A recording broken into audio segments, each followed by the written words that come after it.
اهدنا الصراط المستقيم صراط الذين أنعمت عليهم غير المغضوب عليهم ولا الضالين.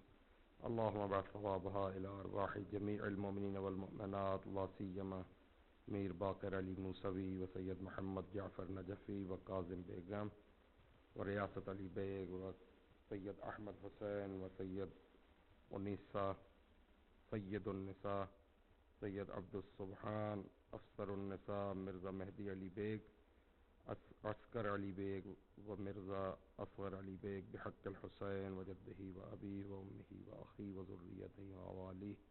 اعوذ باللہ السمیع العلیم من الشیطان اللعین الرجیم. بسم اللہ الرحمن الرحیم. اللہم صل علی النبی الامی العربی الہاشمی القرشی المکی المدنی الابتحی التہامی والسراج المضیء الکوکب الدری صاحب الوقار والسکینہ المدفون بارض المدینہ العبد المؤید والرسول المسدد المصطفى الامجد المحمود الحمید الحامد الاحمد حبیب الہ العالمین ابی القاسم محمد. اللہم محمد وآل محمد. والصلاة والسلام علی الحسین وعلی علی بن الحسین وعلی اولاد الحسین وعلی اصحاب الحسین وعلى أزواج الحسين وعلى إخوة الحسين وعلى أخوات الحسين الذين بذلوا مهجهم دون الحسين وعلى الأرواح التي حلت بفناء الحسين. أما بعد، فقد قال الله الحكيم في القرآن الكريم: بسم الله الرحمن الرحيم. أفلا يتدبرون القرآن أم على قلوب أقفالها صلوات. اللهم خداوند قدوس ہماری عبادت ناقصہ کو قبول و منظور فرمائے. صدقہ محمد و آل محمد کا خدا اس بارگاہ کو امام زمانہ کی پسندیدہ بارگاہوں میں شمار فرمائے. ان مرحومین مرحومات، حاضرین کے مرحومین مرحومات، جمیع مومنین مومنات کو جوار رحمت میں جگہ عطا فرمائے. ہمارے وارث کو جلدی سے ظہور عطا فرمائے. ہماری آنکھوں کو زیارت امام زمانہ سے منور فرمائے. ہمارے سید و سردار کو ہم سے راضی فرمائے. آپ مل کے بآواز بلند درود بھیجیے. میں اپنا بیان شروع کروں.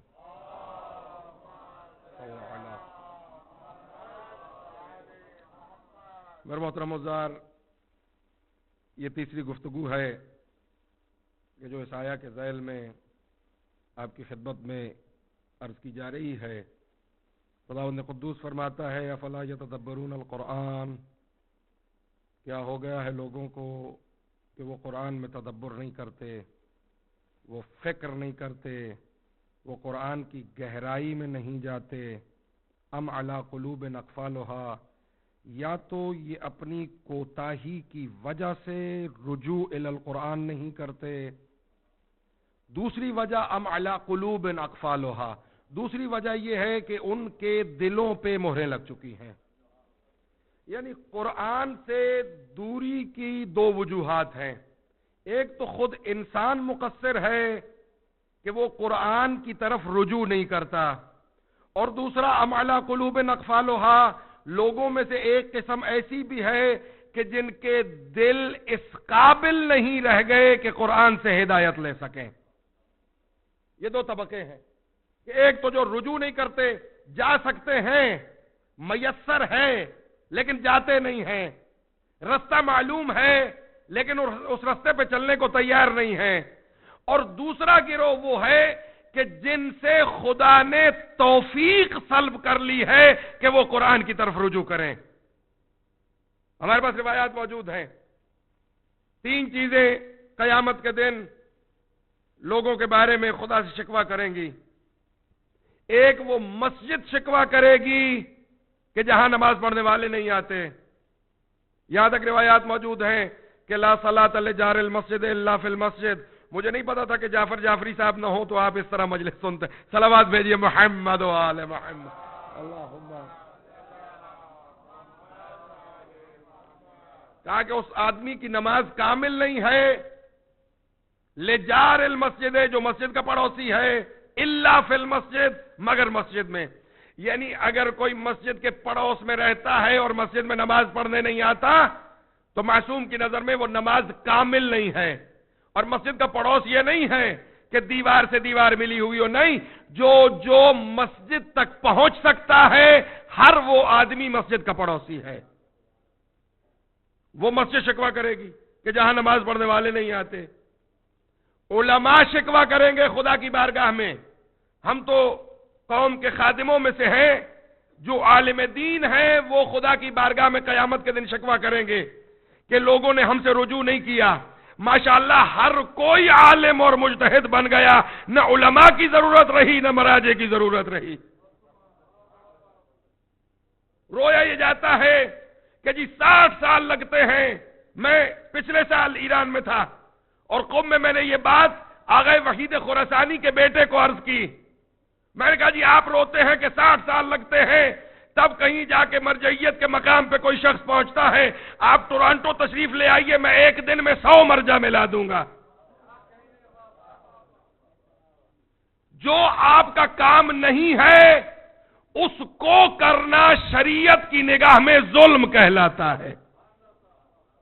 علماء شکوہ کریں گے کہ لوگ ہمارے پاس نہیں آتے تھے، ہم تھے، ہم سے استفادہ نہیں کیا گیا۔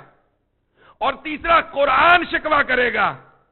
میں عرض کیا کرتا ہوں کہ اگر سب سے تعارف ہو تو آپ کو زحمت نہ ہو، میں خود بتا دیا کروں کہ کون صاحب تشریف لائے ہیں۔ اب چونکہ مجھے پتہ نہیں ہے تو آپ توجہات میری طرف مرکوز رکھیے۔ صلوات بھیجیے محمد و آل محمد صلی اللہ علیہ۔ قرآن شکوہ کرے گا خدا سے کہ مجھے فقط قسم اٹھانے کے لیے رکھ لیا گیا۔ جو قرآن ماں کو جہیز میں ملا تھا بیٹی کو ویسے کا ویسا دے دیا۔ یہ قرآن کس سے شکوہ کرے گا؟ دیوبندیوں سے، سلفیوں سے، تکفیریوں سے نہیں، جن کے لیے قرآن آیا تھا انہوں نے قرآن کو تنہا چھوڑ دیا۔ قرآن کریم کی پہلی سورہ، سورہ مبارکہ بقرہ، پہلی سورہ اس لیے کہ جو سورہ الحمد ہے اس کو سبع مثانی کہتے ہیں، یہ 2 دفعہ نازل ہوئی، ایک دفعہ پورے قرآن کے بدلے میں اور ایک دفعہ جب نماز کا حکم آیا تب یہ 7 آیتیں دوبارہ نازل ہوئیں۔ تو قرآن کا جو پریفیس ہے، جو قرآن کا ابتدائیہ ہے، جو قرآن کا مقدمہ ہے وہ سورہ بقرہ ہے۔ کیا فرمایا؟ الف لام میم، ایک جملہ پہلی مجلس میں عرض کیا، دوسرا جملہ اب عرض کرنے لگا ہوں۔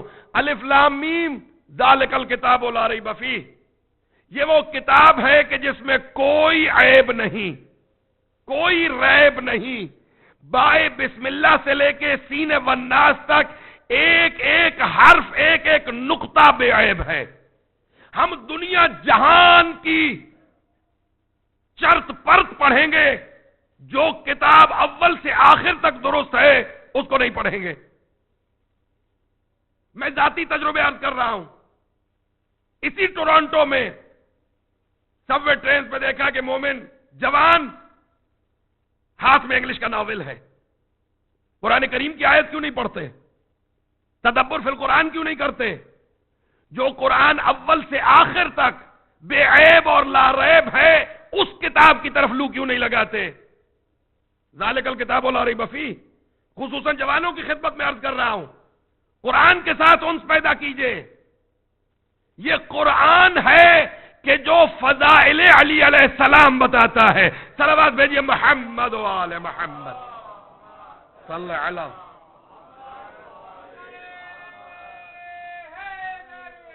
یا علی یا علی یا علی۔ ایک بہت کمال کا واقعہ ہے، میں دل چاہتا ہے کہ آپ کی خدمت میں عرض کروں۔ سید عربی کا ایک صحابی ہے، کچھ لوگوں کا اس زمانے میں پیشہ بھی چوری تھا، پیشے کے اعتبار سے چور ہے۔ کہتے رات کے پچھلے پہر میں نے دیوار پھلانگی کہ اس گھر کو چوری کروں، میں نے دیکھا کہ گھر میں اکیلی ایک خاتون ہے۔ جب خاتون کو دیکھا تو مجھے یاد آ گیا کہ اس کا شوہر فوت ہو چکا ہے۔ اب ذہن میں کہتا ہے کہ 2 گناہ جمع ہو گئے کہ چوری بھی کروں گا اور بدکاری زنا بھی کروں گا۔ کہتے جب اس نیت سے میں پڑھنے لگا تو میرے ذہن میں خیال آیا کہ رسول اکرم شرمندہ نہیں کرتے، ان کو پتہ سب کچھ ہوتا ہے۔ میرے ذہن میں خیال آیا کہ معصوم شرمندہ نہیں کرتے۔ معصوم کا طریقہ یہ ہے کہ آپ کے گناہوں پہ نظر ہوگی، لیکن جب آپ خدمت معصوم میں پہنچیں گے تو وہ آپ کو شرمندہ نہیں کریں گے کہ تم یہ کر کے آئے ہو۔ معصوم ہم سے بھی یہی چاہتے ہیں کہ اگر کسی بندہ مومن کی کمزوری سے آپ کو خبر مل گئی ہے اس کو شرمندہ نہ کیجیے. آپ مومن کو شرمندہ کریں گے، اگر مولا آپ کو شرمندہ کرنے پہ تل گیا تو کیا ہوگا؟ کہتے یہ میرے ذہن میں خیال آیا کہ رسول اکرم جانتے سب کچھ ہیں، کل ظہر کی نماز جب پڑھنے جاؤں گا تو کیا چہرہ لے کے جاؤں گا؟ کہتے دل میں خیال آیا، شرم آئی، واپس پلٹ گیا. ظہر کی نماز پڑھائی رسول اکرم نے. اجازت ہے یہ جملہ مکمل کر دوں؟ اگر سننا چاہتے ہیں تو بآواز بلند درود بھیجیے. محمد محمد محمد. ظہر کی نماز پڑھی، اس کے بعد ممبر پہ تشریف فرما ہوئے، خطبہ دینا شروع کیا. کہا لوگو تم کیا سمجھتے ہو؟ الم تعلم ان اللہ یرا، کیا تم سمجھتے ہو کہ خدا تمہیں نہیں دیکھتا؟ اور اس صاحب کی طرف دیکھتے ہیں، اس کو یاد ہی نہیں کہ رات کو کیا گول کھلایا ہے. رسول اکرم یہ آیت پڑھتے ہیں، اس کی طرف دیکھتے ہیں، یہ بھی آگے سے ہنس دیتا ہے، اس کو یاد ہی نہیں ہے. یہ اتنی دیر میں سنی شیعہ کتابوں میں واقعہ موجود ہے. اتنی دیر میں سلمان حاضر ہوئے، کہا مولا ایک کنیز خدا آپ سے ملنا چاہتی ہے. کہا پوچھو کیا مسئلہ ہے؟ خاتون کیا مسئلہ ہے؟ کہا مولا میرا شوہر وفات پا گیا ہے. جیسے ہی یہ آواز سنی سمجھ گئے کہ وہی خاتون ہے کہ جس کے گھر چوری ہوئی ہے. جوتی اٹھائی اور نکلنے لگے. وہ صاحب جو چوری کرنے گئے تھے، اس خاتون نے کہا کہ مولا کل رات میرے گھر میں چور آیا، 14ویں کا چاند تھا، 14ویں کی رات تھی، لیکن میں اس کا چہرہ نہیں دیکھ سکی. ان کو سکون آ گیا کہ پہچان نہیں پائی، بیٹھ گئے. کام سے کیا چاہتی ہو؟ کہا کہ مولا مجھے ڈر لگتا ہے، میرا عقد فرما دیجئے تاکہ میں اکیلی زندگی نہ گزاروں. رسول اکرم نے مجمع میں نگاہ کی، اسی کی طرف مخاطب ہوئے. کہا تیرا گھر ہے؟ کہا نہیں. شادی شدہ ہو؟ نہیں. تو کہا نکاح پڑھ دیں؟ مولا آپ کی مرضی. خاتون کو کہا کہ شوہر دیکھنا چاہتی ہو؟ کہا جو رسول کا چنا ہوا شوہر ہوگا میں نے کیا دیکھنا ہے. کہا واقعی بڑا مومن ہے. یا علی یا علی اللہم. نکاح پڑھ دیا. جب جانے لگا اپنی بیوی کو لے کے، رسول اکرم کا ہاتھ چومنے کے لیے سر جھکایا، یا کان میں رسول اکرم نے فرمایا اب اچھا نہیں ہو گیا؟ کل جب گئے تھے تو کائنات تم پہ لعنتیں کر رہی تھی، آج جب جا رہے ہو تو فرشتے تمہارے استقبال کے لیے ہیں. ہمیں بھی سمجھ نہیں آتا، جب ہم قرآن کھولتے ہیں خدا کلام کر رہا ہوتا ہے، بتا رہا ہوتا ہے کہ کیا کر کے آئے تھے، کیا کرنے جا رہے ہو. صحیفہ سجادیہ کھولتے ہو، امام سجاد بتا رہے ہوتے ہیں کیا کر کے آئے ہو، کیا کرنے جا رہے ہو. ناج البلاغہ کھولو، علی بتا رہے ہوتے ہیں کیا کر کے آئے ہو، کیا کرنے جا رہے ہو. کبھی ناج البلاغہ کھول کے علی سے کلام تو کرو، کبھی صحیفہ سجادیہ کھول کے سید سجاد سے کلام تو کرو، کبھی قرآن کریم کھول کے خدا کی بات تو سنو. یہ شکوہ آپ سے ہے کہ قرآن محجورہ، قرآن کو چھوڑ دیا گیا. کون سا قرآن؟ جس میں کوئی عیب نہیں. مجھے علم ہے کہ موضوع سخت شروع کر بیٹھا ہوں.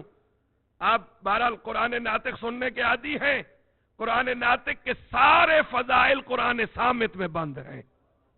یہ قرآن صامت جب گفتگو کرنے لگتا ہے تو کبھی اس قرآن کا نام محمد ہو جاتا ہے، کبھی اس قرآن کا نام علی ہو جاتا ہے، کبھی اس قرآن کا نام زہرا ہو جاتا ہے. صلوات بھیجئے محمد و آل محمد و آل محمد. ذالک الکتاب لا ریب فیہ، اس کتاب میں کوئی عیب نہیں. آئی کس لیے؟ ھدی للمتقین، متقین کی ہدایت کے لیے. اب یہاں پہ جملہ عرض کرنے لگا ہوں اور آپ کی سماعتوں پہ اعتماد کرتے ہوئے، بہت قدیمی عزادار تشریف فرما ہے اور ٹورانٹو کا قدیم ترین عزاخانہ ہے. قرآن متقی بناتا نہیں ہے، متقی کی ہدایت کرتا ہے. متقی بنانا قرآن کا کام نہیں ہے.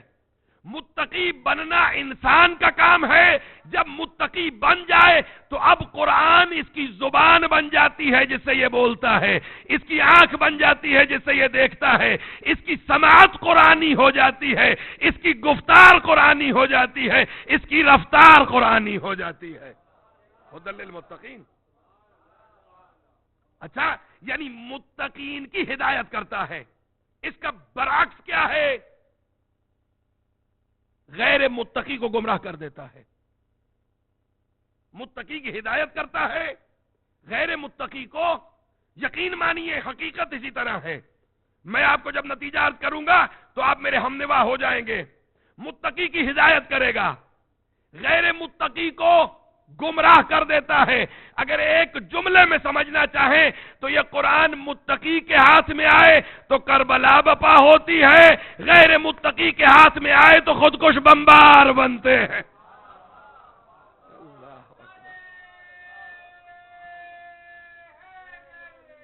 یا علی یا علی یا علی، اللہم بہرحال ایک شکوہ بھی ہے خود اپنے سے بھی اور آپ حضرات سے بھی، ویسٹ میں رہنے والوں کے مومنین کی زیادہ ذمہ داریاں ہیں۔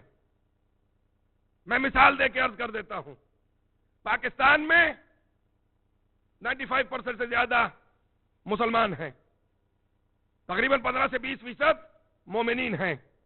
اگر کوئی مومن نہیں بھی ہے تو علی علیہ السلام کو جانتا ہے، حسنین کریمین کو جانتا ہے۔ یہاں پہ لوگ اہل بیت کو جانتے ہی نہیں ہیں۔ آپ پر زیادہ ذمہ داری ہے۔ کیوں؟ ہمارے استاد فرمایا کرتے تھے، آغا خاتمی درس تفسیر دیا کرتے تھے قم حجتیہ میں، وہ فرمایا کرتے تھے کہ آپ ایک اس مسجد کی مثال لے لیجئے، پیش نماز یہاں پہ کھڑا ہوگا، ماشاءاللہ اس سے اگر دگنا مجمع ہو جو ہوتا ہے تو آخر تک صفیں ہوں گی۔ کوئی شخص دروازے سے داخل ہو تو کیا وہ پیش امام کو دیکھ سکتا ہے؟ 10-12 صفیں ہیں، اور وہ چاہے کہ پتہ کرے کہ پیش امام کس حالت میں ہے، رکوع میں ہے، سجدے میں ہے، قیام میں ہے، قعود میں ہے، تو کیسے پتہ چلے گا؟ پیش امام تو نظر نہیں آ رہا۔ وہ پچھلی صف کو دیکھے گا، اگر وہ لوگ رکوع میں ہیں تو پیش امام رکوع میں ہے، اگر وہ سجدے میں ہیں تو پیش امام سجدے میں ہے۔ وہ فرمایا کرتے تھے لوگوں نے دیکھنا آپ کو ہے، پہچاننا علی علیہ السلام کو ہے۔ ویسٹ میں دیکھنا آپ کو ہے، پہچاننا امام زمان کو ہے۔ ایسا کردار بنائیے کہ لوگ پوچھیں یہ جس کو مانتا ہے وہ کیسا ہوگا۔ اللہم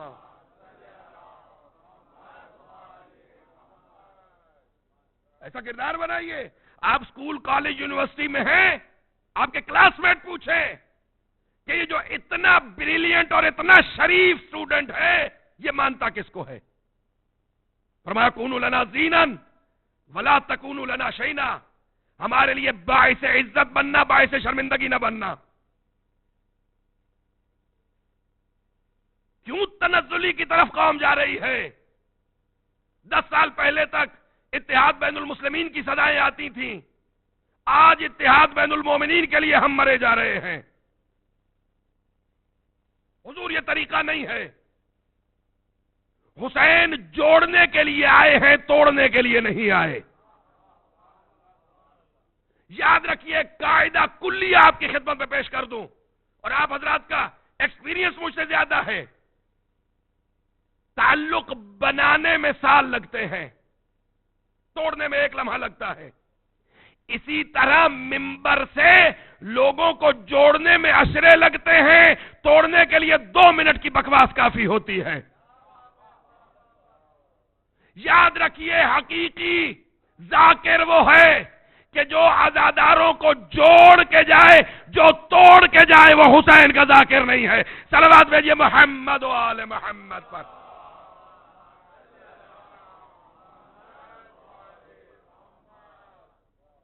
دو یونیورسل ٹروتھ ہیں، آپ کائنات میں کہیں بھی امپلیمنٹ کر کے دیکھ لیجئے. اجازت ہے جملے معترضہ آ گیا، میرے موضوع سے متعلق نہیں تھا لیکن آ گیا تو عرض کر دوں. دو کائناتی سچائیاں ہیں. جو لوگ تعداد میں کم ہوتے ہیں وہ منظم ہوتے ہیں. جو لوگ تعداد میں کم ہوں منظم ہیں. یا کسی گروہ کے خلاف دشمن آ جائے وہ منظم ہو جاتے ہیں، متحد ہو جاتے ہیں. میں مثال عرض کر دیتا ہوں. آپ کے خدا نخواستہ مجھ سے لاکھ اختلاف ہوں، لیکن باہر کوئی غیر خدا نخواستہ میری توہین کرنا چاہے، آپ کے لاکھ اختلاف صحیح، آپ آ کے اس کا ہاتھ پکڑیں گے کہ ہمارے اختلاف اپنی جگہ، یہ میرے مولا کا ذاکر ہے. ہوتا ہے کہ نہیں ہوتا؟ رشتہ دار آپس میں لڑے ہوئے ہوتے ہیں، لیکن جب کوئی بیرونی حملہ آور آتا ہے تو وہ سب اکٹھے ہو جاتے ہیں. شیعہ قوم کے خلاف پوری کائنات دشمنی میں اکٹھی ہے. ہم تعداد میں بھی کم ہیں لیکن متحد نہیں ہیں. یہ کمال بھی آپ کو اسی قوم میں ملے گا. حضور شب قدر کے اعمال امام صادق آل محمد علیہ الصلوۃ والسلام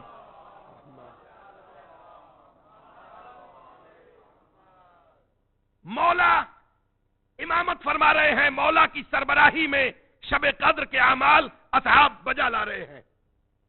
جس طرح ہمارے ہاں کچھ لوگوں کو یہ وہم ہو گیا ہے اور یہ شیطانی وسوسہ ہے. آپ کی اپنی انا ہوتی ہے، اس کی بنا پہ آپ دشمنی پالتے ہیں، پھر شیطان آپ کو یقین دلاتا ہے نہیں نہیں یہ تمہاری انا نہیں ہے، تم تو دین کے لیے لڑ رہے ہو. نہیں نہیں آپ دین کے لیے نہیں لڑ رہے. خود سے فیصلے مت کیجئے. میں اس امام بارگاہ میں نہیں جا رہا، مولا کے لیے نہیں جا رہا. نہیں نہیں آپ کی اپنی کوئی پریشانی ہے، آپ کی اپنی کوئی مصیبت ہے، آپ کی اپنی کوئی دشمنی ہے. اس کو مولا کے سر پہ نعوذ باللہ مت تھوپیے کہ مولا کی وجہ سے. نہیں، آپ کا اپنا مسئلہ ہے. آپ دیکھ لیجئے اپنے گرد و نواح میں جس نے کوئی گڑبڑ کی ہے بعد میں نام مولا کا دیتا ہے، میں تو مولا کے لیے یہ کر رہا ہوں. نہیں، آپ نہیں مولا کے لیے کر رہے. اگر آپ مولا کے لیے کر رہے ہوتے تو مومن کے پاؤں پکڑ لیتے. مولا کے لیے جو کرتا ہے وہ جھک جاتا ہے. مولا کے لیے کرنے والے سر جھکا کے آتے ہیں. پوری دنیا آپ کے خلاف متحد ہے، آپ کے اوپر حملہ آور ہے، لیکن ہم آپس میں لڑے جا رہے ہیں. وجہ کیا ہے؟ مصیبت کیا ہو گئی؟ روایت یہ ہے کہ ایک آدمی، جس طرح یہاں پہ میں نے عرض کیا کہ کچھ خود ساختہ تھانے دار بنے ہوئے ہیں مذہب کے، فلاں شخص مجلس میں نہیں آیا، شب عاشور میں نہیں تھا بدبخت، جلوس میں نہیں آیا بد نصیب. ایسے لوگ ہیں. اسی طرح کا ایک آدمی اس محفل میں تھا. کہا مولا کتنا بدبخت ہے وہ آدمی کہ اس نورانی محفل میں معصوم کی اقتدا میں شب قدر کے اعمال کرنے سے محروم رہ گیا ہے. کہا خاموش ہو جا، تم جتنے بیٹھے ہو تم سب کے اعمال سے زیادہ ثواب اس آدمی کو ملا ہے جس کا تو نام لے رہا ہے. مولا آپ کی اقتدا میں اعمال کرنا کجا، اور اس آدمی کا عمل کیا ہے؟ کہا کہ وہ آج رات 2 لڑے ہوئے مومنوں میں صلح کروانے گیا ہے. یہ باتیں ہم اپنے اوپر لاگو کیوں نہیں کرتے؟ کیوں اتنی کریج ہم میں نہیں ہے کہ ایک برادر مومن کی تشفی کی خاطر ہم چل کے اس کے پاس جانے کو تیار نہیں ہیں؟ خدا توفیق دے کہ ہم خالص حسینی بن سکے. صلوات بھیجیے محمد و آل محمد صلی اللہ علیہ. ہدی للمتقین، یہ کتاب متقیوں کی ہدایت کے لیے آئی ہے. قرآن متقی بناتا نہیں ہے، متقی بننا انسان کا کام ہے، پھر قرآن اس کی ہدایت کرے گا. یہاں تک بات سمجھ میں آ گئی؟ خدا متقی کون ہے؟ الذین یؤمنون بالغیب. متقی وہ ہیں جو غیب پر ایمان لے آئے. حضور آپ کا مذہب فطری مذہب ہے، اور آپ دنیا کو بتا سکتے ہیں کہ کائنات میں یہ واحد شیعہ قوم ہے کہ جو 1400 سال سے دہشت گردی کے خلاف احتجاج کر رہی ہے. یہ کائنات میں واحد قوم ہے کہ جس کی نظر میں دہشت گردی کے خلاف احتجاج کو عبادت سمجھا جاتا ہے. یہ بات دنیا تک کیوں نہیں پہنچتی؟ جب بھی کوئی حملہ ہوتا ہے تکفیریوں کی طرف سے تو جو کاؤنٹر نیریٹو دیا جاتا ہے، آپ سی بی سی دیکھیے، سی ٹی ٹی وی دیکھیے، میں نے جب بھی کاؤنٹر نیریٹو سنا ہے وہ احمدیوں اور قادیانیوں کا ہے۔ ہم کہاں پہ ہیں؟ ہم کیوں نہیں بتاتے کہ اسلام کا اصلی چہرہ یہ ہے؟ اور یہ وقت بھی ہے ایسا۔ آپ خاموش ہو گئے، میرا خیال ہے بات کوئی سخت ہو گئی، اجازت ہے کہ بات مکمل کروں؟ مل کے بعد بلند درود بھیجے محمد و آل محمد۔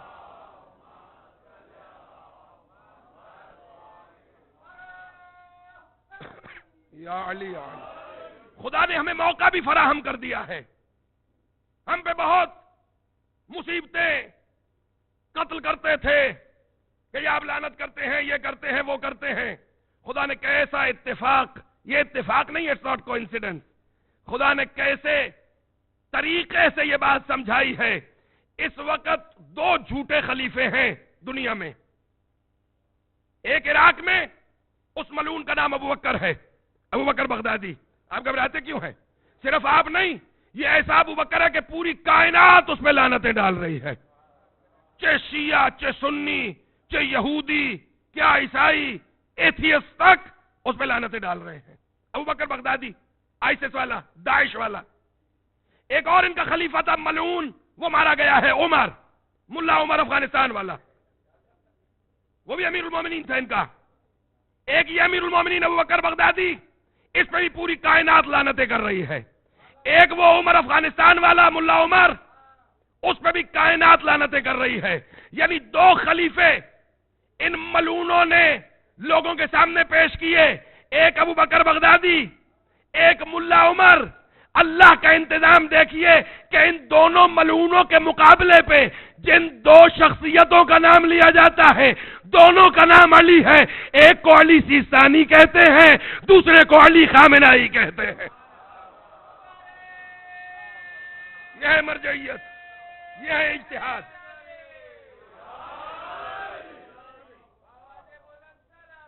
اللہم میں انتظار کر رہا ہوں کہ خدا کرے کہ تیسرا آ جائے، ہمارا کام بالکل آسان۔ صلوات بھیجیے محمد و آل محمد۔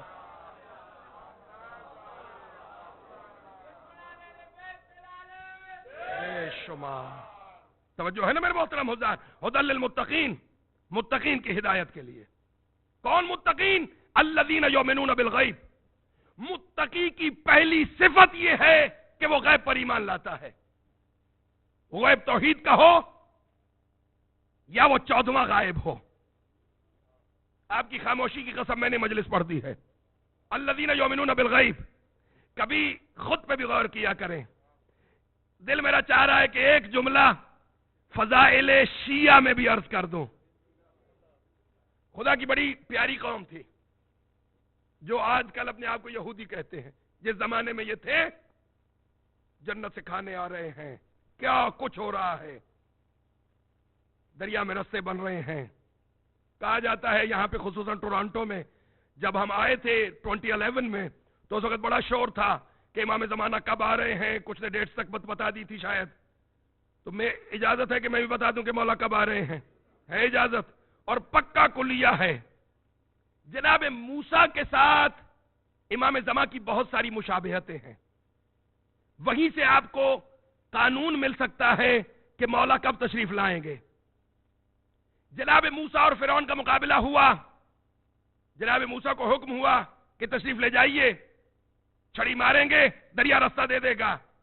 دریا نے رستہ دیا، جناب موسیٰ نے قوم کو کہا کہ چلو، کہا نہیں پہلے آپ۔ یار اسی کو کہتے ہیں۔ صلوات بھیجیے محمد و آل محمد پر۔ کہا حضور پہلے آپ۔ جناب موسیٰ اتر گئے۔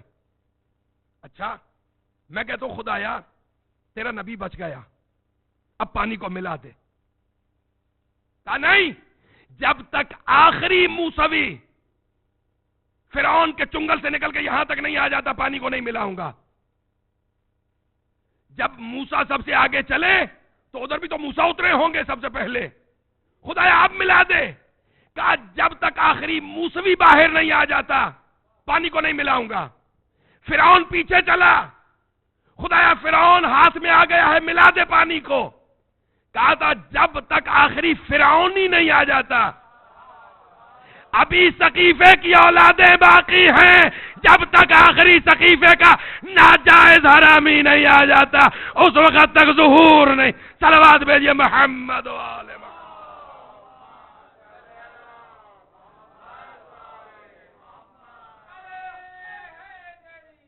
یا علی یا علی یا علی۔ 12 قومیں ہیں جناب موسیٰ کے ساتھ۔ کہا کہ ملتان کی سرائکی ہے، آپ ماشاءاللہ حیدرآباد دکن زبان کا شہر ہے، لیکن سرائکی بڑی میٹھی زبان ہے۔ وہاں لفظ ہے سرائکی کا کہ جب کسی کو کہیں اور بھیجیں اور وہ نہ جانا چاہے، آپ پوچھیں کیوں نہیں جانا چاہتے، تو وہ کہے گا سائیں ایسا مونجھے تھی ویندوں، وہاں ہم اداس ہو جاتے ہیں۔ 12 قومیں ہیں اتری، کہا کہ ہم اداس ہو جاتے ہیں، 12 رستے ہیں، ہم ایک دوسرے کو دیکھنا چاہتے ہیں۔ یہ کائنات میں پہلی انجینئرنگ تھی کہ پانی میں کھڑکیاں بنائی گئیں۔ اب ایک لمحے کے لیے آپ کو چشم تصور سجانی ہے، محشر کے میدان میں جناب موسیٰ اپنی قوم کے ساتھ آئیں گے۔ قوم کے کتنے قبیلے تھے؟ 12 قبیلے۔ 12 قبیلے ہوں گے، ایک معصوم ہوگا۔ 12 قبیلے ہوں گے قیامت کے دن، ایک امام ہوگا۔ قربان جاؤں اس قوم کے کہ قوم ایک ہوگی، امام 12 ہوں گے۔ اللہم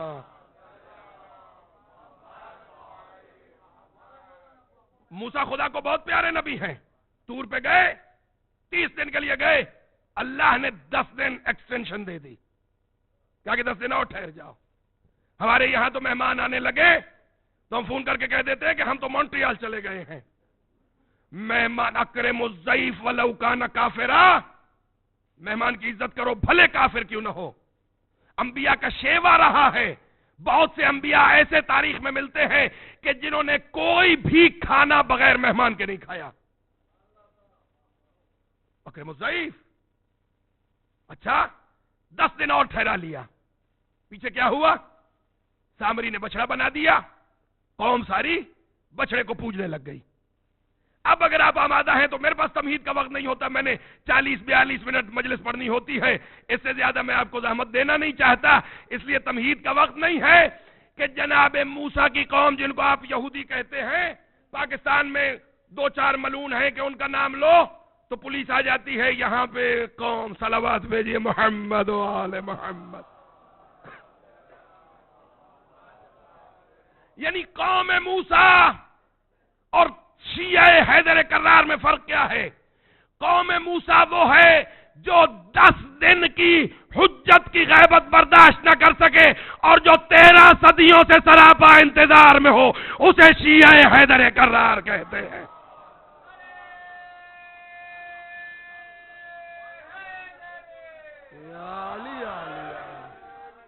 الذین یؤمنون بالغیب، غیب پر ایمان رکھتے ہیں۔ کیسا ایمان؟ اب اگر 5 منٹ میرے پاس اور ہیں، اگر موقع ملا تو پوری بات کروں گا، واللہ یہیں پہ مجلس تمام کر دوں گا۔ ایمان کیا ماننا؟ بڑا معروف واقعہ ہے، بچے بچے کو یاد ہوگا، میں نے بس ایک اینگل دینا ہے، اس کو ایک رخ دینا ہے۔ بحرین میں ایک لبرل بادشاہ تھا، خدا نہ کرے کہ کینیڈا کی لبرل حکومت بھی ایسی ہو جائے۔ لبرل کا جو مفہوم عام طور پہ سمجھا جاتا ہے وہ یہ ہے کہ اس کو جس طرح مرضی لگا لو، ناسبی آ جائے تو تکفیری بنا لے، جس کو جس طرح مرضی لگا لو۔ لبرل تھا بادشاہ، اس کا ایک وزیر ناصبی دشمن علی علیہ السلام، ہر وقت اسی تگ و دو میں رہتا ہے کہ کسی طریقے شیعوں کو ستائے۔ ایک دن آیا، بادشاہ کو 3 انار پیش کیے، کہا کہ یہ نشانی ہے۔ کیا نشانی ہے؟ کہ قدرتی طور پہ اناروں پہ لکھا ہوا ہے لا الہ الا اللہ محمد الرسول اللہ فلاں فلاں فلاں خلفاء رسول اللہ۔ کہا کہ اب خدا کی طرف سے نشانی آ گئی۔ بادشاہ نے شیعوں کو کہا کہ آؤ دربار میں حاضر ہو۔ جو شیعہ ریپریزنٹیٹیو تھے وہ گئے دربار میں۔ کیسے بلایا؟ کہا کہ خدا کی طرف سے نشانی آ گئی ہے، اس کا جواب دو نہیں تو کافر قرار دے دوں گا، اور ہمیں 3 دن کی مہلت دے دو۔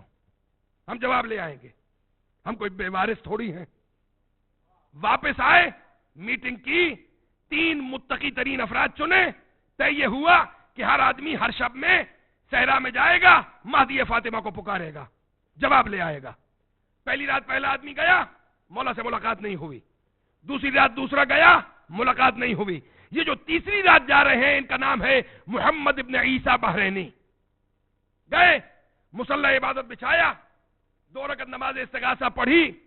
یہ فرماتے ہیں کہ میں نے دیکھا کہ کوئی بادشاہ تشریف لا رہا ہے۔ محمد بن عیسیٰ کیا مسئلہ ہے؟ کہا کہ اگر آپ وہی ہیں کہ جن کے انتظار میں ہوں تو مسئلہ بھی پتا ہوگا، اور اگر آپ وہ نہیں ہیں تو مجھے آپ سے کام کوئی نہیں۔ کہا انار والا قصہ ہے؟ کہا ہاں مولا۔ اب یہاں پہ ایک بڑا لاجیکل سوال کیا ہے محمد بن عیسیٰ نے، ہم میں سے شاید کوئی ہوتا تو یہ بات نہ کر سکتا۔ محمد بن عیسیٰ نے بڑا منطقی سوال کیا، کہا مولا قصہ تو بعد میں پوچھوں گا، پہلے یہ فرمائیے کہ پچھلی 2 راتیں تشریف کیوں نہیں لائے؟ مولا وہ بات تو بعد میں پوچھیں گے، یہ بتائیے کہ پچھلی 2 راتیں تشریف کیوں نہیں لائے؟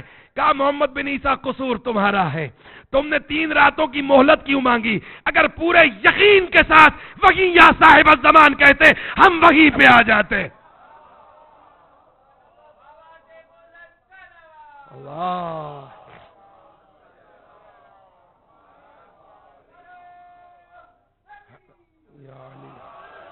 حضور ہمارے یقین میں کمی ہے، ان کی عطا میں کمی نہیں ہے۔ کہا کہ جاؤ بادشاہ کو بتا دو کہ اس ملعون نے لکڑی کے سانچے بنوائے ہوئے تھے، انار چھوٹے تھے، سانچے چڑھا دیے، ان سانچوں کے اندر یہ عبارت لکھی ہوئی تھی۔ جب انار نے نشو و نما پائی تو وہ جو عبارت کندہ تھی وہ اس میں پیوست ہو گئی، اور دوسری اس کی دلیل یہ ہے کہ اس کے محل کی فلاں جگہ پہ وہ سانچے پڑے ہیں، اور دوسری دلیل یہ ہے کہ جہاں جہاں یہ نام لکھے ہوئے ہیں اگر ایک دانہ سلامت صلوات بھیجیے محمد و آل محمد پر۔ الذین یؤمنون بالغیب، جو غیب پر ایمان لے آئے، ویقیمون الصلاۃ، نماز پڑھنے والے ہوں، ومما رزقناہم ینفقون، اور جو ہم انہیں رزق دیتے ہیں۔ انداز قرآن دیکھیے، ومما، اور اس میں سے، رزقناہم، ہم جو انہیں رزق دیتے ہیں، ینفقون، وہ لوگوں میں بانٹ دیتے ہیں۔ اگر آپ یہ سمجھتے ہیں کہ رزق آپ نے کمایا ہے، ایک پائی نہ دیجیے بارگاہ کو، لیکن اگر آپ سمجھتے ہیں کہ رزق اس نے دیا ہوا ہے تو جتنا دو گے جس نے پہلے دیا ہے اس سے 10 گنا زیادہ عطا کر دے گا۔ کمال یہ نہیں ہے کہ ہم حسین کی راہ میں خرچ کرتے ہیں، کمال یہ ہے کہ حسین وہ پیسے قبول کر لیتے ہیں۔ صلوات بھیجیے محمد و آل محمد۔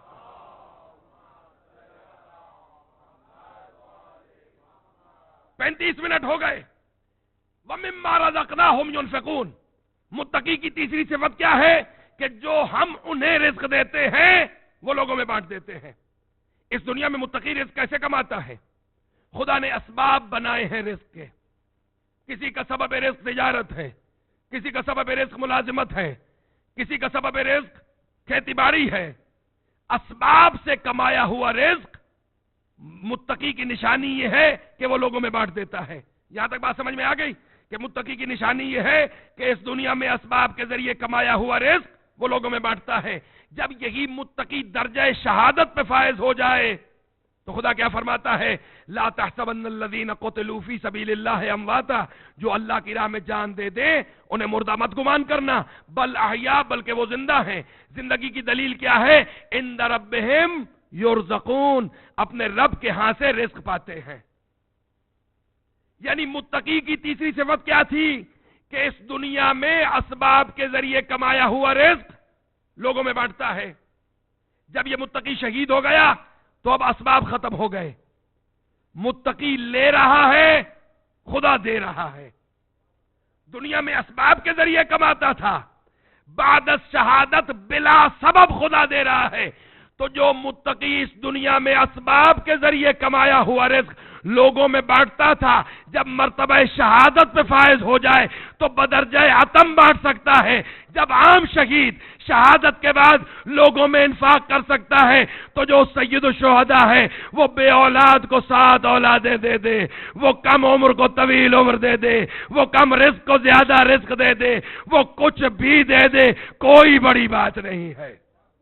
جو سید الشہداء ہے، جو سالار شہیدہ ہے، حسین کون؟ حسین، بس آخری جملہ اور ختم میرا بیان۔ حسین وہ کہ جنہوں نے اسلام کو بچایا۔ اسلام کیا ہے؟ بنیاد اسلام کی کلمہ توحید ہے، لا الہ الا اللہ۔ بس آخری بات اور تمام میرا بیان۔ بنیاد اسلام کلمہ توحید، لا الہ الا اللہ۔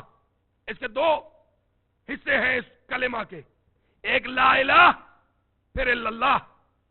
پہلے انکار ہے پھر اقرار ہے، کوئی معبود نہیں الا اللہ سوائے خدا کے۔ کاش دامن وقت میں گنجائش ہوتی، کوئی معبود نہیں سوائے خدا کے، یعنی کچھ جھوٹے معبودوں کی نفی کی جا رہی ہے۔ یہ کہاں پہ ہے؟ کیا باہر پاسمور کی سڑک پہ کوئی چیز وجود خارجی رکھتی ہے؟ ایگزسٹنس ہے، اس کی ایکسٹرنل ایگزسٹنس ہے کہ یہ اس کو لوگ خدا کہتے ہیں تو ہم اس کو نہیں مانتے؟ نہیں، ایسا کچھ نہیں ہے۔ آپ کو کہاں کوئی نظر آئی ایسی چیز پڑی ہوئی کہ جس کو لوگ خدا کہتے ہو ہم کہیں لا الہ، یہ خدا نہیں ہے؟ اس کے لیے سمجھنا پڑے گا کہ توحید کے ساتھ تصور کون سا وابستہ ہے۔ توحید کے ساتھ جو بنیادی تصور وابستہ ہے وہ بقا کا تصور ہے، کہ خدا وہ ہے، آپ کی خاموشی کی قسم، خدا وہ ہے جو باقی رکھتا ہے، خدا وہ ہے جو فنا کر سکتا ہے، خدا وہ ہے جو بقا دے سکتا ہے، خدا وہ ہے جو دوام عطا کر سکتا ہے۔ یہ بنیادی تصور ہے انسان کا توحید کے بارے میں۔ اچھا، تو پھر یہ لا الہ کون ہے؟ یہ جھوٹے معبود کون سے ہیں؟ حسین نے معجزہ یہ کیا ہے کہ حسین نے نظریے کو عملی شکل میں آپ کی خدمت میں پیش کیا ہے، اپنی سیرت چھوڑی ہے۔ کیا معنی؟ میں آپ کو مثال دے دیا کرتا ہوں کہ اگر کوئی کہے ہم یہاں پہ دیکھتے ہیں کہ جھگڑا ہوا 2 آدمیوں میں خود چشمدید گواہ ہوں سم ٹائمز، تو ایک نے کہا کہ پاکستان ہوتا تو میں دیکھتا۔ میں نے کہا حضور جو پاکستان کا بہادر ہے وہ یہاں بھی بہادر ہونا چاہیے۔ یہ اس آدمی نے کیوں کہا کہ پاکستان ہوتا تو میں دیکھتا؟ اس کے خیال میں اس کی بقا کا ضامن وطن ہے۔ جو یہ کہتا ہے کہ میں وہاں ہوتا تو دیکھتا، اس کی نظر میں اس کی بقا کا ضامن وطن ہے۔ جس کی بقا کا، جو اپنی بقا کا ضامن وطن کو سمجھے اس کے خدا کو وطن کہتے ہیں۔ ہم بارگاہوں میں یہ بات سنتے ہیں کہ فلاں ملینئر ہے، 1 پائی حسینیہ میں نہیں دیتا، بارگاہ کو $1 تک نہیں دیتا، ملینز پہ سانپ بن کے بیٹھا ہے۔ یہ سانپ بن کے کیوں بیٹھا ہے؟ یہ سمجھتا ہے کہ میری بقا کی ضامن یہ دولت ہے، یہ دولت خرچ ہو گئی تو میں ختم ہو جاؤں گا۔ جو دولت کو بقا کا ضامن سمجھے اس کے خدا کو مال دنیا کہتے ہیں۔ کچھ لوگ خاندان میں ہوں تو بڑے چودھری بنے پھرتے ہیں، جیسے ہی ہٹے بس بھیگی بلی بن گئے۔ ایسا کیوں ہے؟ جو خاندان میں چودھری اور اتراتا پھرتا ہے اس کی نظر میں اس کی بقا کا ضامن خاندان ہے۔ جو خاندان کو بقا کا ضامن سمجھے اس کے خدا کو خاندان کہتے ہیں۔ آپ بہت حیران ہو گئے، بات مشکل ہے، میں اور آسان کر دیتا ہوں۔ اگر پاکستان کی سیاست پہ آپ کی نظر ہو تو جتنی گالیاں ان حکمرانوں کو پڑی ہیں، اگر نام کے بھی شریف ہوتے تو چھوڑ دیتے۔ کیوں؟ کہ لوگ اقتدار میں آتے ہیں عزت کمانے کے لیے، جب اتنی توہین ہو جائے تو اس اقتدار کو کیا کرنا ہے؟ لات ماریے، چھوڑیے اور چلے جائیے۔ یہ کیوں نہیں چھوڑتے اقتدار کو؟ یہ کیوں کرسیوں پہ چمٹے رہتے ہیں؟ ان کی نظر میں ان کی بقا کا ضامن اقتدار ہے۔ جو اقتدار کو بقا کا ضامن سمجھے ان کے خدا کو اقتدار کہتے ہیں۔ حسین نے وطن چھوڑ کے بتایا کہ وطن بقا کا ضامن نہیں ہے۔ حسین نے اکثریت کو چھوڑ کے 72 کو اپنا کے بتایا کہ اکثریت بقا کی ضامن نہیں ہے۔ حسین نے 6 مہینے کی قربانی دے کے بتایا کہ خاندان بقا کا ضامن نہیں ہے۔ حسین مدینے سے لے کے، اب جملہ عرض کرنے لگا ہوں، مدینے سے لے کے کربلا تک حسین لا الہ بتاتے رہے. یہ بھی خدا نہیں ہے، اس کو بھی خدا مت سمجھنا، اس کو بھی بقا کا ضامن مت سمجھنا. کربلا کی عصر عاشور تک حسین لا الہ بتاتے رہے. اب قیامت تک خدا عزاداری کی شکل میں حسین کو بقا دے کر الا اللہ بتا رہا ہے. اللہ اکبر، کہ وہ ہے جو بقا کا ضامن ہے. حسین کے ذکر کو باقی رکھ کے خدا الا اللہ بتا رہا ہے. حسین نے لا الہ بتایا، خدا الا اللہ بتا رہا ہے. تو اب جملہ عرض کر دوں، سب سے بڑا جاہل ہے وہ کہ جو ماتم اور مجلس کو ماتم اور نماز کو سامنے لے آئے. بھلا عبادتیں ایک دوسرے کے مقابلے پہ آتی ہیں. سب سے بڑا جاہل وہ ہے کہ جو ماتم اور نماز کو سامنے لے آئے، عزاداری اور نماز کو سامنے لے آئے. کیوں؟ حسین لا الہ بتاتے رہے. اللہ عزاداری کی شکل میں الا اللہ بتا رہا ہے. تو اب جملہ عرض کرنے لگا ہوں، نماز پڑھا کرو حسین کو راضی کرنے کے لیے، ماتم کیا کرو خدا کو راضی کرنے کے لیے.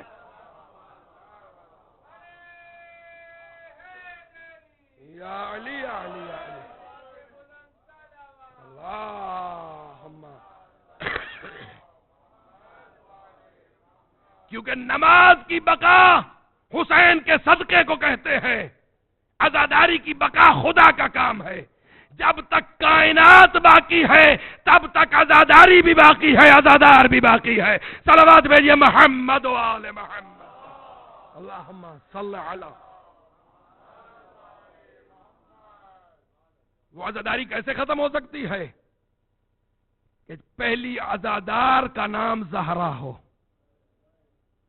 ایک جملہ عرض کرنے لگا ہوں، اگر قلب و اذہان عالیہ پہ آپ نے نقش کر لیا تو بہت سے مسئلے حل ہو جائیں گے. روایت بچے بچے کی سنی ہوئی ہے کہ جب مظلوم کربلا سنیہ میں تشریف لائے، سیدہ نے نانا کے ہاتھوں پہ حسین کو دیا. بچہ رسول اکرم کے ہاتھوں پہ آیا، میرے مولا نے گریہ فرمانا شروع کر دیا. کہا بابا خوشی کا مقام ہے، آپ گریہ فرما رہے ہیں؟ کہا زہرا جو میں دیکھ رہا ہوں، ایک دن آئے گا تیرا یہ بیٹا 3 دن کا بھوکا پیاسا ریگزار کربلا میں آوان و انصار کے ساتھ شہید کر دیا جائے گا. اس کے بعد بی بی نے کچھ سوال کیے تھے. کہا آپ کہاں ہوں گے؟ نہیں ہوں گا. علی کہاں ہوں گے؟ نہیں ہوں گے. میں کہاں ہوں گی؟ میں کہوں گی لوگو میں تمہارے رسول کی بیٹی ہوں، یہ میرا لخت جگر ہے. میں کہتا ہوں کاش بی بی آپ محرم میں کربلا میں ہوتی. لوگ حسین کو مار اس لیے رہے ہیں کہ یہ زہرا کا بیٹا.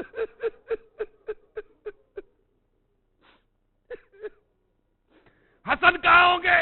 کہا نہیں ہوں گے. کہا پھر میرے بیٹے پر روئے گا کون؟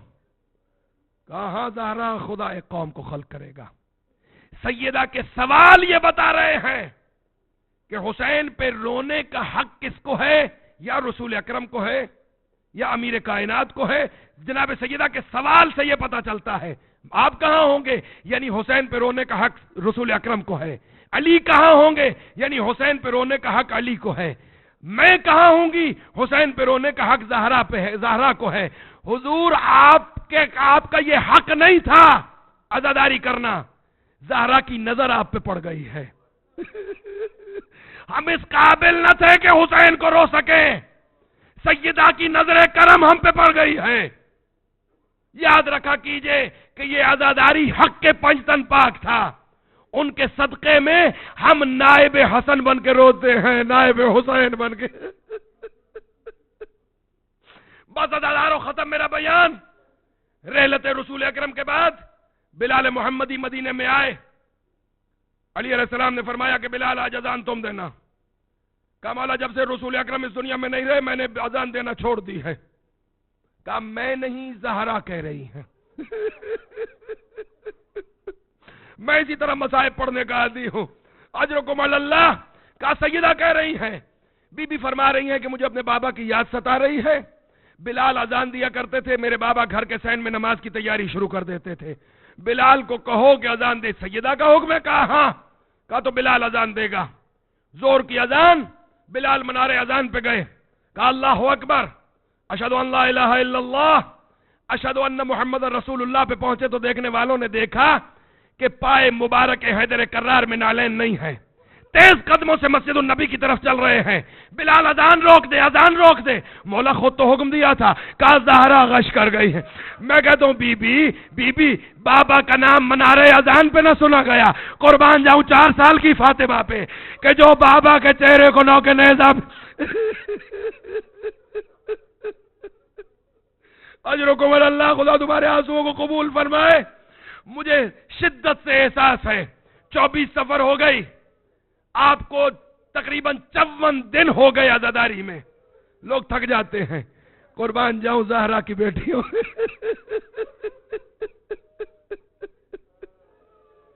قربان جاؤں حسین کی بیٹی پہ بہت سی مشابہتیں ہیں جناب سکینہ بنت الحسین کی جناب سیدہ کے ساتھ۔ کتابوں ملتا ہے حافظ قرآن تھی، بی بی کے بارے میں آپ روایت سنتے ہیں کہ الفاطمہ تو ام ابیہا، جو کام مائیں کرتی ہیں فاطمہ اپنے بابا کے لیے کیا کرتی تھی۔ ایسے ہی جھلک سکینہ میں نظر آتی ہے کہ جب حسین زین سے زمین پہ آئے، ذوالجناح خیام کی طرف آیا، اپنا ماتھا زمین پہ مارا، کہا الظلیمہ الظلیمہ، ظلم ہو گیا ظلم ہو گیا۔ خدا خبر یہ جملہ کیسے سنو گے؟ جب ذوالجناح کی آواز سنی، حرم دوڑ کے باہر نکلے کہ سواری آئی ہے، سوار بھی آیا ہوگا۔ جب ذوالجناح کی سواری زین کو خالی دیکھا، ہر بی بی نے اپنے انداز میں بیان کیا۔ جناب سیدہ زینب کے بارے میں روایت ملتی ہے کہ سواری کو خالی دیکھ کر پہلا بیان یہ کیا، واہ حجابا، ہمارے حجاب کا جناب ام کلثوم نے الگ رنگ میں بیان کیا، ہر بی بی نے بیان کیے۔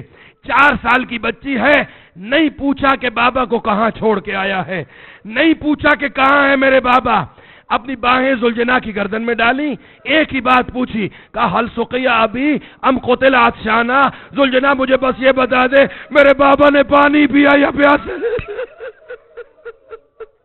اور میرے بابا بڑے پیاسے تھے۔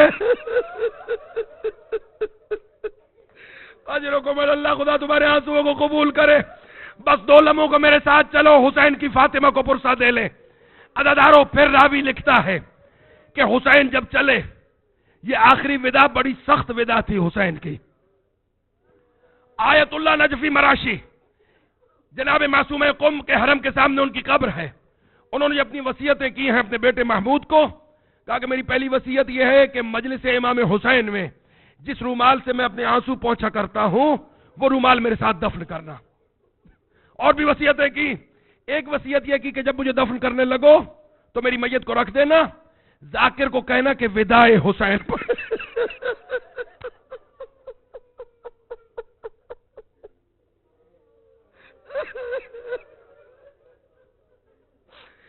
ذاکر کو کہنا کہ وداع حسین پڑھے۔ میں نے سید محمود مرشی جو ان کے بیٹوں سے پوچھا کہ آغا نے یہ وداع امام حسین کیوں کہی؟ کہا کہ چونکہ نبی زادیوں پہ اس سے سخت کوئی وقت نہیں آیا۔ میں حیران ہوا کہ اکبر کی شہادت، غازی کے دونوں بازو قلم ہو جانے، حضور وجہ کیا ہے؟ کہا کہ غازی نے جان دی کہ حسین بچ جائیں گے، زینب نے دونوں بیٹے قربان کیے کہ حسین بچ جائیں گے، فروہ نے قاسم کے ٹکڑے وصول کیے کہ حسین بچ جائیں گے۔ جب حسین نے کہا علیکن منی سلام تو کتابوں میں ملتا ہے کہ زینب زمین پہ بیٹھ گئے، کھڑے ہونے کی طاقت نہ رہی علی کی بیٹی۔ سب سے مشکل وداع حسین، کتابوں میں ملتا ہے مرکزی خیمے میں بیویوں نے 2 صفیں بنائی۔ سلیم بن قیس کی کتاب میں ملتا ہے کہ اس طرح حسین چلے کہ جیسے زندہ حسین کا جنازہ۔ ادھر سے آواز آتی تھی الوداع، ادھر سے آواز آتی تھی الوداع۔ بڑی مشکل سے سوار ہوئے حسین ذوالجناح پہ۔ ذوالجناح کو کہا کہ چلو، صحیح روایت لفظ بلفظ روایت یہ ہے کہ ذوالجناح آگے نہیں بڑھا۔ مظلوم کربلا نے اپنے ذوالجناح سے کلام کیا، کہا کہ مجھے شدت سے احساس ہے کہ تو بہت تھک گیا ہوگا، بس یہ آخری خدمت ہے جو میں لینا چاہتا ہوں۔ زبان بے زبانی سے اپنے پاؤں کی طرف اشارہ کیا، دیکھا تو کیا دیکھا کہ 4 سال کی فاطمہ ذوالجناح کا رستہ روک کے کھڑی ہے۔ حسین مظلوم ذوالجناح سے نیچے اتر آئے، بچی کو سینے سے لگایا. کتابوں میں لفظ ملتے ہیں جیسے ہی بچی باپ کے سینے سے لگی سکینہ سو گئی.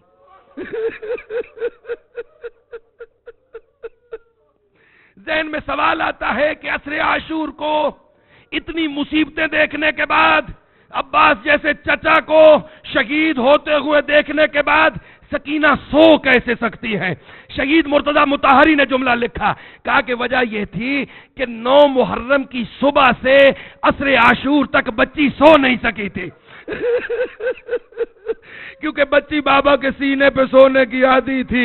9 محرم کی صبح سے عصر عاشور تک بچی کو بابا کا سینہ نہیں ملا. جیسے ہی حسین کے سینے سے لگی سکینہ سو گئی. یہ کتب مقاتل بتاتی ہیں جیسے ہی سوئی تڑپ کے اٹھی، کہا بابا خدا حافظ. کہا سکینہ ابھی تو جانے نہیں دیتی تھی، اب کہتی ہو خدا حافظ. کہا میں نے دادی زہرا کو دیکھا ہے.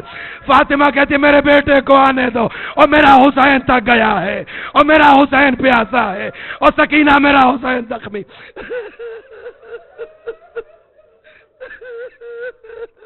اجرکم اللہ. بس عزادارو، ایک جملہ سکینہ کی والدہ کی خدمت میں عرض کرنے دیجئے. کون؟ رباب، جس کی گودی کربلا میں اجڑ گئی، جس کی سکینہ شام میں رہ گئی. عزادارو، یہ بی حیا کی وجہ سے اپنے مولا کا آخری دیدار نہیں کر سکی تھی. جب قید ہو کے مقتل سے گزری، ایک جملہ کہا رباب نے، کہا سرتاج حسین، میں آپ کے لاشے کو بے گور و کفن دیکھ کے جا رہی ہوں. مولا میرا آپ سے وعدہ ہے، جب تک زندہ رہوں گی نہ ٹھنڈا پانی پیوں گی نہ سائے پہ بیٹھوں گی. خدا خبر جملے کیسے سنو گے. قیدیں ختم ہو گئیں، بیبیاں مدینے آ گئیں. مدینے کی عورتیں تعزیت کے لیے زینب کی خدمت میں آئی. کہا زینب ایک گزارش کرنا چاہتی ہے. کہا بتاؤ کیا کہنا ہے. کہا کہ اپنی اس کنیز کو کہے کہ سائے میں آ جائے، اس کے چہرہ زخمی ہے. کہا ادب سے بات کرو، یہ کنیز نہیں میرے حسین کی امانت رباب ہے. عزادار استاد العلماء کے جملے ہیں کہ زینب ام کلثوم اٹھی، رباب کے پاس گئی. کہا رباب میں زینب ہو کے کہتی ہوں کہ سائے میں آ جا. ایک کندھے سے ام کلثوم نے سہارا دیا، ایک کندھے سے زینب نے سہارا دیا، لے کے بڑی یا سائے میں پہنچی. ام کلثوم نے کہا بہن زینب انا للہ، سکینہ کی ماں، ماتم حسین. یا حسین، یا حسین، یا حسین.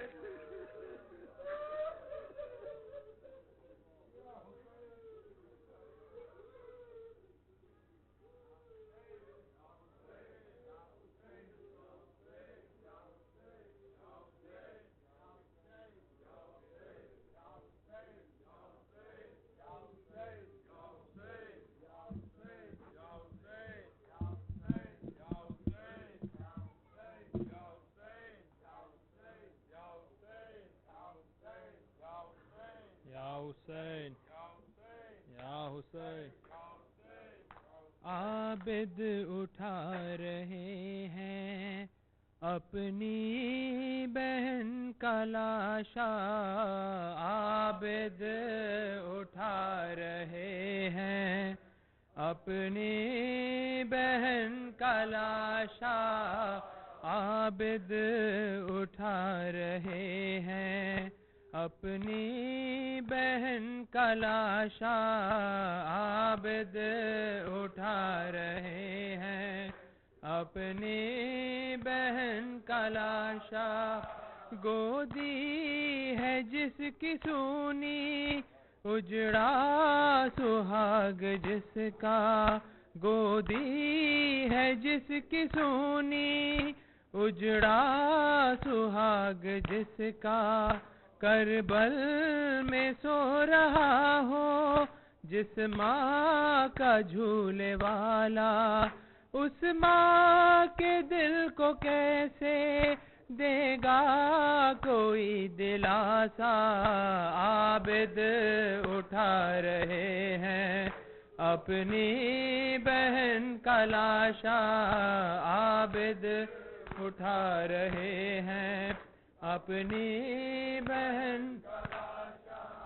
عباس کی بھتیجی پہم تماچے کھا کے، عباس کی بھتیجی پہ ہم تماچے کھا کے، آئی تھی کربلا سے ظلم و ستم اٹھا کے، خاموش ہو گئی کیوں روداد غم سنا کے، عابد اٹھا رہے ہیں اپنی بہن کا لاشا، عابد اٹھا رہے ہیں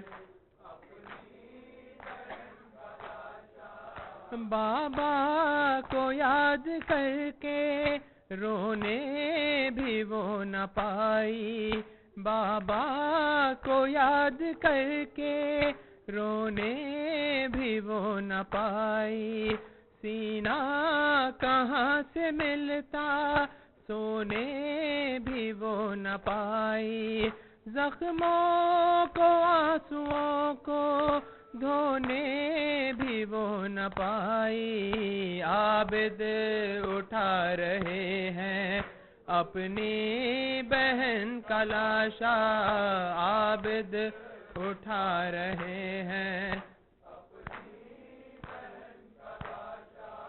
رخسار نیلگوں ہے، کرتا پھٹا ہوا ہے، رخسار نیلگوں ہے، کرتا پھٹا ہوا ہے، کانوں سے خون ہے جاری، زخموں کا سلسلہ ہے، ہر ناز اٹھانے والا کربل میں سو رہا ہے، عابد اٹھا رہے ہیں اپنی بہن کا لاشا، عابد اٹھا رہے ہیں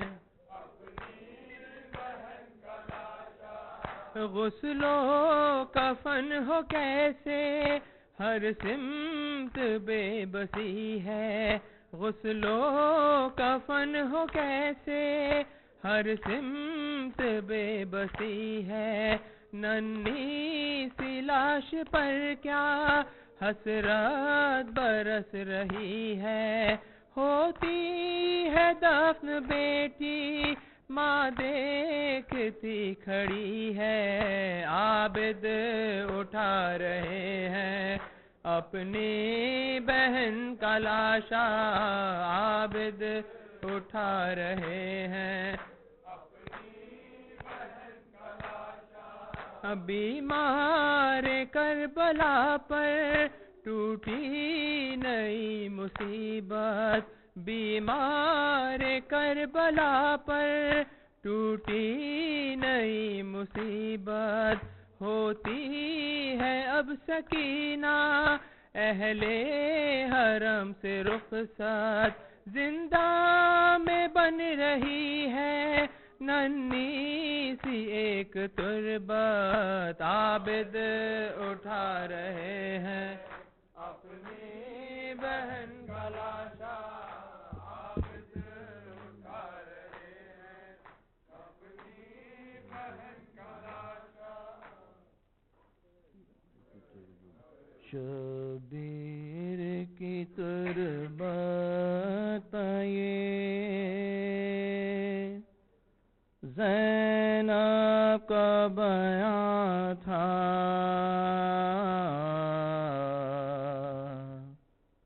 گھر جا کے کروں کیا،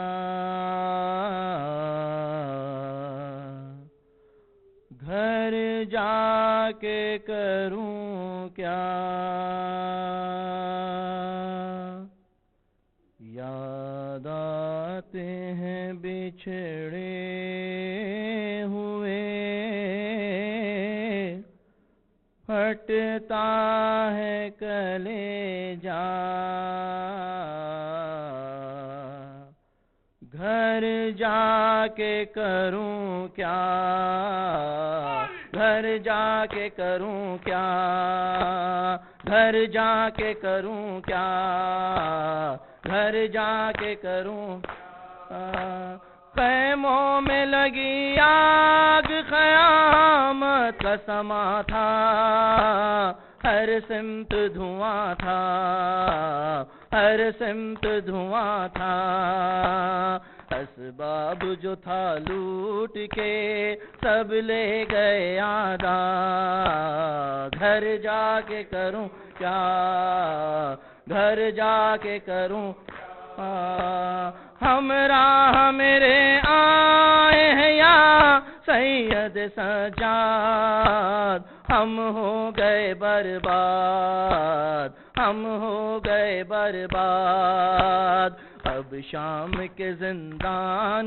میں سوتی ہے سکینہ، گھر جا کے کروں کیا، گھر جا کے کروں کیا، عباس نہ تھے ساق مصیبت کا سفر تھا، دشمن تھا زمانہ، دشمن تھا زمانہ، ہر گام قیامت سہی وعدہ ہوا پورا، گھر جا کے کروں کیا، گھر جا کے کروں کیا، رہ جاؤں میں اس دشت مصیبت میں یہ بولو، یا جاؤں وطن کو، یا جاؤں وطن کو، بتلاؤ کہ کیا حکم ہے اس وقت تمہارا، گھر جا کے کروں کیا، گھر جا کے کروں کیا، کیسے بھی ہو ماتم میں تمہارا ہی کروں گی، مرخت پہ رہوں گی، مرخت پہ رہوں گی، ہم بے سر و سامان ہے، چہلم ہے تمہارا، گھر جا کے کروں کیا، گھر جا کے کروں کیا، بچے نہیں گھر ہو گیا ویران ہمارا، ہے کون سہارا، ہے کون سہارا، بتلاؤ کہ زینب رہے کس کے لیے زندہ، گھر جا کے کروں کیا، گھر جا کے کروں کیا،